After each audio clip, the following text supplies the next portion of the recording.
નમસ્કાર મિત્રો, હું આજે તમને આપણે જે સાદું પાણી પીતા હોય એ પાણી તથા જે બહારથી બોટલ ખરીદીને પીતા હોય એ પાણી તથા જે બહારથી કોલ્ડ ડ્રિંક્સ લઈને પીતા હોય એ કોલ્ડ ડ્રિંક્સ તથા ગૌમૂત્ર અને તલના તેલ તથા આયોનાઇઝ આલ્કલાઇન પાણીનો તમને હું ડેમો બતાવવા જઈ રહ્યો છું। અત્યારે મોસમ ખૂબ ખરાબ છે, મોસમ ખરાબ થઈ ગઈ છે અને શિયાળો શરૂ થયો છતાં પણ વરસાદ હજી પણ સ્ટાર્ટ થઈ ગયો છે। તો અત્યારે આપણા શરીરની અંદર 70% જે પાણી હોય એ સારું પાણી જો બોડીની અંદર જશે તો આપણે સારા એવા તંદુરસ્ત અને હેલ્ધી રહી શકશું। તો તમે વિડીયોમાં લાસ્ટ સુધી જોડાયેલા રહેજો, જેથી કરીને તમને તમામ પ્રકારની પાણીની માહિતી મળે, જે ભવિષ્યમાં તમને ખૂબ જ ઉપયોગી થવાની છે। તો આ ગ્લાસની અંદર નોર્મલ નળનું પાણી છે, એ નળનું પાણી આપણે જોઈશું। તેના આપણે પીએચ અને ઓઆરપી ટેસ્ટ કરીશું। આ પીએચ અને ઓઆરપી માં કઈ ફરક નથી પડેલો। પછી આ જે બહારથી બોટલ ખરીદીને પીતા હોઈએ એ પાણી છે, બંને ગ્લાસની અંદર નાખું છું। આના પીએચ અને ઓઆરપી આપણે ટેસ્ટ કરશું। આ પીએચ અને આ ઓઆરપી માં કઈ જ ફરક નથી પડેલો। પછી જે ઠંડા પીણા, જે બહારથી આપણે ઠંડુ પીણું લઈને પીતા હોઈએ છીએ, જોવામાં તો બધું પારદર્શક જ લાગશે આપણને, પણ તમને ફરક સામો દેખાશે। આ પીએચ અને આ ઓઆરપી બિલકુલ નથી। હવે આપણે જોઈશું આયોનાઇઝ આલ્કલાઇન પાણી।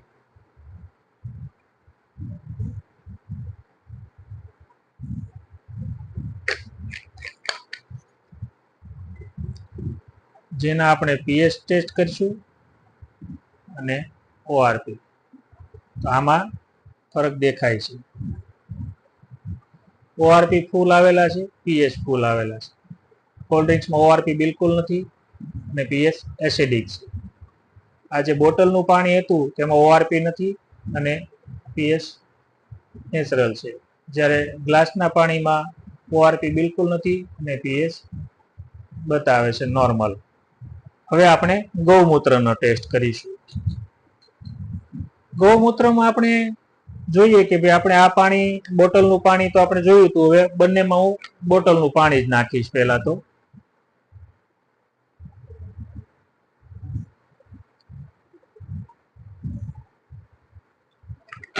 બોટલનું પાણી નાખેલું છે, બંનેની અંદર પીએચ અને ઓઆરપી આપણે એડ કરી દઈએ। હવે કશું ત્યાં ફરક નથી દેખાતો, બરોબર। હવે આપણે ગૌમૂત્રની માત્રા નાખવાથી આ બાજુમાં પીએચ અને ઓઆરપી આલ્કલાઇન પાણીમાં આવેલા જ છે એ આપણે જોઈ શકશું। આ ગૌમૂત્રને હું એડ કરું છું, જેવું ગૌમૂત્ર એડ થયું એટલે પાણી આલ્કલાઇન થઈ ગયું છે અને આ પાણીની અંદર ઓઆરપી પણ આવી ગયો છે। તો ગૌમૂત્ર બધા લોકોને ટેસ્ટમાં નથી ફાવતું, તો ગૌમૂત્ર જો આપણે પી શકતા હોય ઘરે ગાય રાખીને તો બેસ્ટ છે, પણ તમે ગાય નથી રાખી શકતા, ગૌમૂત્ર નથી પી શકતા, તો તમારા માટે આયોનાઇઝ આલ્કલાઇન પાણીનું પીવું ખૂબ જ જરૂરી છે। હવે આપણે આ તલનું તેલ છે, આ બંને ગ્લાસની અંદર તેલ એડ કરીશું। અત્યારે તળેલું ને બધું ખૂબ જ લોકો ખાતા હોય છે। આ નળનું પાણી આપણે એડ કરીએ તો તેલ છે એનો સ્વભાવ છે કે પાણીની અંદર ઉપર તરશે, પણ આ મશીનમાંથી કાઢેલું આયોનાઇઝ આલ્કલાઇન પાણી છે। આયોનાઇઝ આલ્કલાઇન પાણી જેવું એડ થાય તો તેલને બ્રેક કરી નાખે છે, જેથી કરીને તેલ બ્રેક થાય તો જે આપણે વધારે પડતું આપણા બોડીની અંદર કોલેસ્ટ્રોલ કે કંઈ પણ તળેલું કે જતું હોય તો તેમાં રાહત મળે છે। અને ગૌમૂત્ર આપણે જો પી શકતા હોય તો ગૌમૂત્રથી આપણને પીએચ અને ઓઆરપી મળે છે, પણ દરેક લોકોને ગૌમૂત્રનો ટેસ્ટ નથી પસંદ આવતો, તો તમે આયોનાઇઝ આલ્કલાઇન પાણીનો ઉપયોગ કરી શકો છો। આ બધા જ તમને અલગ અલગ ટેસ્ટ દેખાણા છે કે આ સાદા પાણીનો ગ્લાસ ભરીને નાખેલું, આ બહારથી બોટલ લઈને તેના પીએચ ઓઆરપી ટેસ્ટ કરેલા, આજે આપણે કોલ્ડ ડ્રિંક્સ પીતા હોય તેના એકદમ એસિડિક પીએચ આવેલા છે। આ આયોનાઇઝ આલ્કલાઇન પાણી છે, જેના પીએચ અને ઓઆરપી પરફેક્ટ આવેલા છે।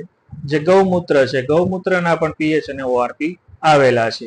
તો ગૌમૂત્ર જેટલું જ તે આયોનાઇઝ આલ્કલાઇન પાણી ગુણકારી છે, જે આપણા વડીલો વર્ષો પહેલા ગાયનું મૂત્ર સવારમાં જ તે નવણા કોઠે પીતા હતા, હેલ્ધી અને તંદુરસ્ત રહેતા હતા. અને એ સમયે નદીઓના પાણી પણ 12 માસ વહેતા રહેતા હતા. એટલે નદીએથી કદાચ કોઈ વાસણ ભરી અને પાણી લાવતા. તો તમારે આવો જ ડેમો તમારા પરિવાર સાથે જોવો હોય તો તમે અમારો સંપર્ક કરી શકો છો. અમે તમને તમામ પ્રકારનું વોટર કન્સલ્ટિંગ પૂરું પાડીશું. ખૂબ ખૂબ આભાર. Thank you.